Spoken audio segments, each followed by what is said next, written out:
मुझे आपसे पूछना है, जैसा कि आपने कहा कि हम लोग गलत कर या फिर हमारे जो उस पे अंकुश नहीं लगाना चाहिए, तो मुझे ये पूछना है कि फिर हम उन चीज़ों में बैलेंस कैसे बना सकते हैं? क्योंकि किसी भी चीज़ की मुझे लगता है अति बहुत बेकार है। अति मैं चाहती हूँ कि हम एक बीच का मार्ग निकालें। तो आपको क्या लगता है कि वो बीच का मार्ग कैसा होना चाहिए, हम बच्चों के लिए भी और हमारे माता पिता के लिए भी, जिससे हम एक सही जगह पर दोनों चीज़ के बीच में जहाँ हम बैलेंस कर सकें, दोनों चीज़ पर अग्री कर सकें बेसिकली। बहुत अच्छा। सबसे पहले तो इस बात को आपको समझना होगा कि आप जो भी कुछ करना चाहते हैं उसके लिए आपको सूझबूझ की आवश्यकता है।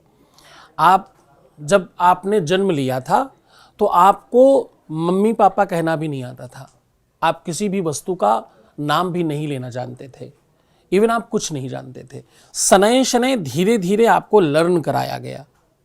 जो भी कुछ आप अर्न करना चाहते हो, जो चीज़ आप पाना चाहते हो, चाहे वो एजुकेशन हो, ज्ञान हो, शिक्षा हो, परंपरा हो, संस्कार हो, धन हो, वैभव हो, संपदा हो, तुम्हारी उन्नति हो, ग्रोथ हो, कोई भी चीज़ जो तुम अर्न करना चाहते हो उसके लिए आपको लर्न करने की आवश्यकता है। बैलेंस बनाना काम किसका है? दिमाग का।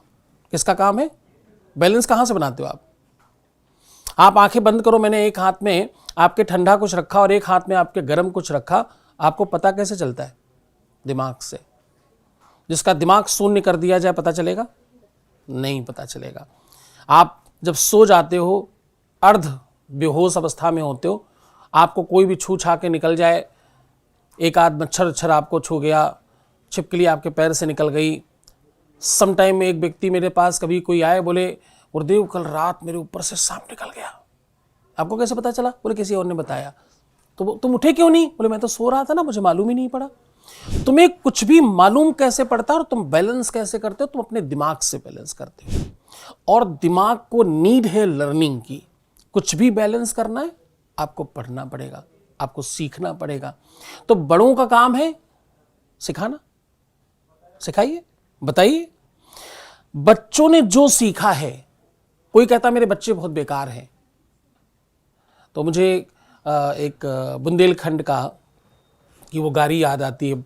महिलाएं बहुत गाती हैं हमारे यहाँ। बुंदेलखंड की तरफ जब मैं गया तो मैंने सीखा उसको। तो पहले तो वो लाइन आपको बता रहा हूँ। मोरे सैया बड़े है खराब है कि साधु नैया कावे दो। तो मुझे ये समझ ही नहीं आया क्या गा गए, क्या कह गए, क्या मतलब था इसका। बहुत समय बाद मुझे पता लगा कि जब तक आप कोई चीज़ सीखते नहीं हैं, आप जब तक कोई चीज़ समझते नहीं हैं, तब तक आप उस विषय का आनंद नहीं ले सकते। बच्चे अगर खराब हैं तो उसके पीछे हर हाल में माँ बाप का दोष है, क्योंकि उन्होंने जो सांचा बनाया उस सांचे में कहीं टेढ़ा मेढ़ा रह गया था, इसलिए कच्ची मिट्टी ने वैसा सेक ले लिया।